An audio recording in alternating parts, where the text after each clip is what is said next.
It welcome to Derry TV series का season 1 complete हो चुका है एंड क्या लिली की बेटी है। मेकर्स ने इंट्रोड्यूस कर दिया है कि कहानी पास्ट में जाएगी एंड टाइम ट्रेवल होगा पेनीवाइज के द्वारा। एंडिंग सॉलिड है, बहुत से Easter eggs and major plot हमें देखने को मिलते हैं। चीजों पर एक एक करके सीजन 2 में क्या कहानी देखने को मिल सकती है वो भी प्रिडिक्शन करेंगे एंड एंडिंग में क्या ही धमाका मेकर्स ने काट रखा है इसको भी एक्सप्लेन करेंगे। उससे पहले वीडियो को भर भर के लाइक कर दो क्योंकि हम सीजन फिनाले में पहुंच चुके हैं। ऑल्सो नए लोग काम पसंद आने पर चैनल को सब्सक्राइब जरूर कर लेना क्योंकि ईट यूनिवर्स पर अभी हम और भी बातें करने वाले। पहले बात करते हैं मार्च के ऊपर। ये कैरेक्टर जो स्टार्टिंग में एक नेगेटिव कैरेक्टर के रूप में इंट्रोड्यूस करा गया था, बाद में जाकर ये सभी का फेवरेट कैरेक्टर बन गया। यस, मार्ज उर्फ मार्गरेट ट्रॉजर ही आने वाले टाइम पर रिची ट्रॉजर की मॉम बनने वाली है। If Pennywise knows it very first, साला उसने अभी तक मार्ज मारा क्यों नहीं था? उसे बहुत से मौके मिले थे बट पेनीवाइज ने ये भी डिस्क्लोज किया कि मैं पास्ट प्रेजेंट फ्यूचर सब देख सकता हूँ। पेनीवाइज खुद कंफ्यूज था कि वो कौन सी स्टेज में है and now it welcome to Derry season 1 का मतलब भी समझ में आता है कि क्यों मूवी के मुकाबले पास्ट में कहानी दिखाई गई है हमें सीजन 1 में, क्योंकि पेनीवाइज उस लूजर क्लब की बैकबोन तोड़ना चाहता था, यानी उनके माँ बाप को मारना चाहता था। क्योंकि विल हैनेलन के द्वारा माइक हैनेलन का जन्म होगा, मार्च के द्वारा रिची ट्रॉजर का जन्म होगा एंड कहीं ना कहीं ये थ्योरी भी बन रही है कि लिली बेनब्रिज ही अल्फ्रेडा मार्स होगी, यानी बेवर्ली की मॉम, जो आगे जाकर यानी लिली ने अपना नाम चेंज कर लिया होगा, अपनी न्यू आइडेंटिटी के साथ रह रही होगी। एंड लिली ने जो फांसी लगाकर सुसाइड किया 1988 में, उसमें कहीं ना कहीं जरूर पेनीवाइज का हाथ होगा, क्योंकि 27 साल की साइकिल कंप्लीट होने की आखिरी में यानी 26th ईयर के आखिरी तक पेनीवाइज हरकत में आना शुरू कर देता है, जो हमें इसी सीजन में इंट्रोड्यूस कर दिया गया था। तो ये सॉलिड कनेक्शन है बाबा। बाकी मार्ज ने एंड में ये भी बोला था कि मे बी पेनीवाइज अब हमारे मॉम एंड डैड को हंट डाउन कर सकता है, क्योंकि मेरा बेटा उसकी मौत का कारण बनेगा, यानी मार्ज का बेटा रिची। तो पेनीवाइज हमारे मार देगा जिससे हम पैदा ही नहीं होंगे, तो ना रहेगी बांस ना बजेगी बांसुरी वाला हिसाब, जो कि टाइम ट्रेवल को भी बूस्टर देता है कहीं ना कहीं। एंड मेकर्स की तरफ से डायरेक्टली हिंट मिलता है कि अब कहानी 1935 की देखने को मिलेगी सीजन 2 में, जहां लिली मार्ज ऑल्सो रिच के मॉम डैड को पेनीवाइज शिकार बनाएगा एंड मे बी वहां पर भी पेनीवाइज रिवील करेगा कि क्यों तुम लोगों को मारना जरूरी है, क्योंकि तुम्हारे बच्चे फिर मेरी मौत का कारण बनेंगे। तो ये सॉलिड क्लिफहैंगर एंडिंग थी बाबा। दूसरा गूज़बम मोमेंट तो अपना रिच लौंडा डिलीवर करके गया है, जब डैगर को उस ओल्ड ट्री पर सेट करना था, यानी दबाना था, गाड़ना था एंड यहाँ रिच आता है जिसे सेस्की लेकर आती है एंड जो उसने मिडिल फिंगर दिखाई है ना पेनीवाइज को, ये बेस्ट मोमेंट था मेरे लिए। बट यहाँ हमें पेनीवाइज का न्यू एंड रौद्र रूप देखने को मिला, जो कि एक डेमन बैट में खुद को कन्वर्ट कर लेता है एंड लिटरली ये क्लाइमैक्स एंडिंग सीन तशरीफ फाड़ थी। लेकिन देखा जाए तो पेनीवाइज भी चूतिया ही है। जब वो आजाद हो ही गया था तो इतने सारे बच्चों को एक साथ ले जाकर ये भेड़ चाल चलने की क्या जरूरत थी, चुपचाप भाग जाता।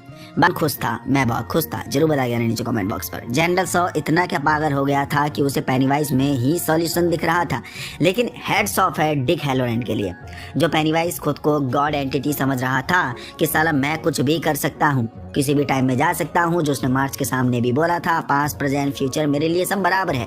उसके माइंड को यानी पेनीवाइज के माइंड को डिक हैलोरेंट ने कंट्रोल कर लिया था एंड पेनीवाइज को पहुंचा दिया था सीधा 1908 में। वेल, अगर आपको याद होगा तो कार्निवल स्पीकर ने खुद ये बोला था बॉब गरे का रुमाल इंग्रिड कर्स को देते हुए कि ये उन्हें जंगल में मिला है। मे बी बॉब गरे को बियर या फिर वुल्फ खा गया होगा, उसे मार दिया होगा, लेकिन डिक ने पेनीवाइज का वो मोमेंट दिखाया जब वो जंगल से वापस आ चुका था एंड सभी लोग उसे समझाने की कोशिश कर रहे थे कि तू कर क्या रहा है आखिर।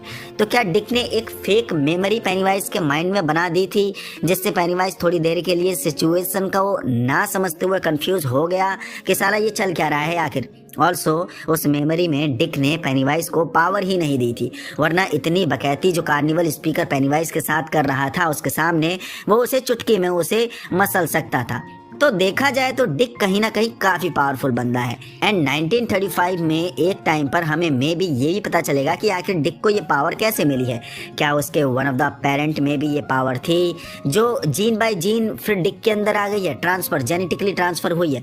तो इस प्लॉट के अनफोल्डिंग के लिए मैं सीजन 2 के लिए काफी एक्साइटेड हूँ। बाकी रोज ने जो मैट्यूरिन रूट का सूप डिक को पिलाया उसकी वजह से उसको वो स्क्रीम नहीं सुनाई देने लगी हैं। लेकिन आपका अबाउट इंग्रिड कर्स जिसका कैरेक्टर स्टोरी आर्क काफी पेचीदा देखने को मिला है। एट द एंड उसे जुनिपर असाइलम में डाल दिया जाता है जहां उसे कूल डाउन करने के लिए उस पेपरा म्यूजिक को चलाया जाता है जो अक्सर बॉब ग्रे सुनता था। मेकर्स ने इंग्रिड को प्रॉपर बुढ़ी होते दिखाया है जब वो बेवरली की चीखें सुनती है असाइलम में ही, क्योंकि जो कर लेती है एंड यहाँ बेवरली इंग्रिड को देख लेती है। बट आपको याद होगा इसी ओल्ड वर्जन ऑफ इंग्रिड का इंट्रोडक्शन इट चैप्टर 2 मूवी में भी हुआ था जो 1989 में अभी को हुआ है, 27 साल बाद हुआ था 2016 में। लेकिन कहीं ना कहीं यादर यानी पेनीवाइज अब वापस आ चुका है। 1989 में जब उसने बेवरली की मॉम को सुसाइड करते देखा तो उसके दिमाग में कहीं ना कहीं आया होगा एंड दिस टाइम पेनीवाइज वही ट्रिक का इस्तेमाल करने की कोशिश कर रहा होगा एक बार के लिए जो वो अभी तक इंग्रिड के साथ करते आ रहा था, यानी उसका फेक फादर बनते हुए। लेकिन इंग्रिड इस बार पेनीवाइज के झांसे में नहीं आएगी, जो कि पेनीवाइज उससे उम्मीद करेगा कि इंग्रिड उसके लिए फिर बच्चों को लेकर आएगी ताकि उन्हें वो चाव से खा सके, उसके फादर इमोशंस का गलत इस्तेमाल कर सके दोबारा से।